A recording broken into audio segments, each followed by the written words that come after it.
होते और झूठ बोलने की आदत से बुरी कोई आदत नहीं होती, लेकिन जब आपकी पहचान ही बन जाए लगातार झूठ बोलने की, तो उसकी सजा तो कभी ना कभी आपको मिलनी है। यही हुआ है अर्नब गोस्वामी के साथ और उनके साथ साथ बीजेपी के आईटी सेल के मुखिया अमित मालवीय के साथ।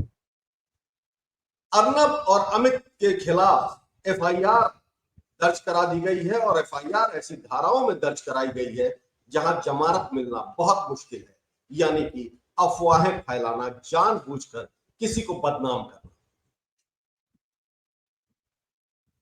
दरअसल बीती 17 मई को अमित मालवीय ने अर्नब गोस्वामी का एक वीडियो शेयर किया था, जिसमें अर्नब गोस्वामी ने अपने टीवी चैनल पर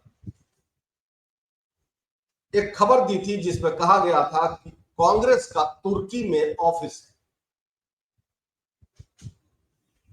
अफवाह तो अफवाह होती है, लोगों ने देखा तो वो तुर्की की किसी एक ऐसी बिल्डिंग के बोर्ड का फोटो था जिसपे कांग्रेस शब्द का इस्तेमाल किया।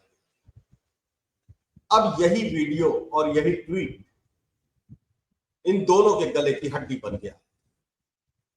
यूथ कांग्रेस ने एक एफआईआर लिखवाई है और जिसके तहत अब अर्नब गोस्वामी और अमित मालवीय के सिर पर गिरफ्तारी की तलवार लटक रही है। अर्नब गोस्वामी पहले भी ऐसी हरकतें कर चुके हैं और ऐसी हरकतों की वजह से जेल भी जाना पड़ा था।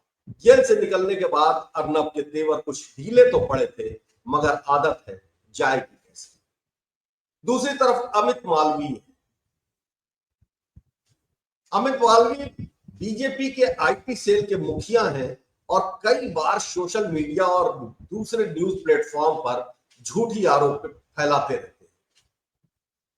अगर अमित मालवीय के बारे में विकिपीडिया को देखें तो वो भी पहली लाइन में ही उनकी पहचान बता देता है।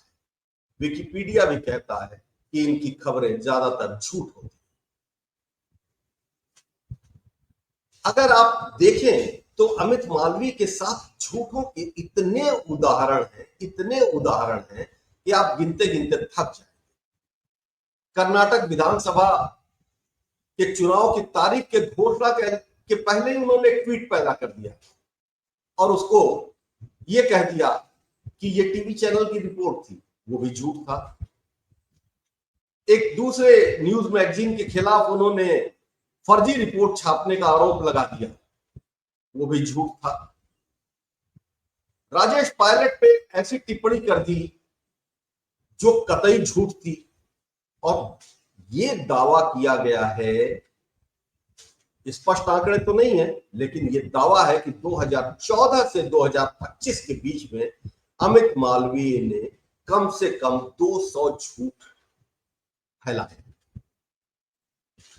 अमित मालवीय अभी कंट्रोवर्सी में है और उसकी वजह एक उन्होंने ऐसी फोटो पोस्ट कर दी जिसमें पाकिस्तान के जनरल आसिम मुनीर और राहुल गांधी का एक मिक्स चेहरा दिखाया।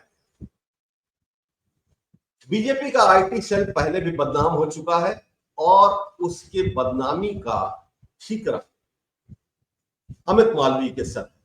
हालांकि यह कहा जाता है कि अमित मालवीय बहुत करीब है भाजपा के बड़े नेता यानी अमित शाह के साथ और उनके ही विश्वसनीयता के आधार पर, उन्हीं के विश्वास के आधार पर अमित मालवीय लगातार झूठ की खेती कर रहे हैं। लेकिन अब जब यह एफआईआर हो गई है तो क्या होगा अमित मालवीय का और क्या अर्नब बाज आएंगे अपनी झूठी पत्रकारिता से, ये देखने वाली बात होगी।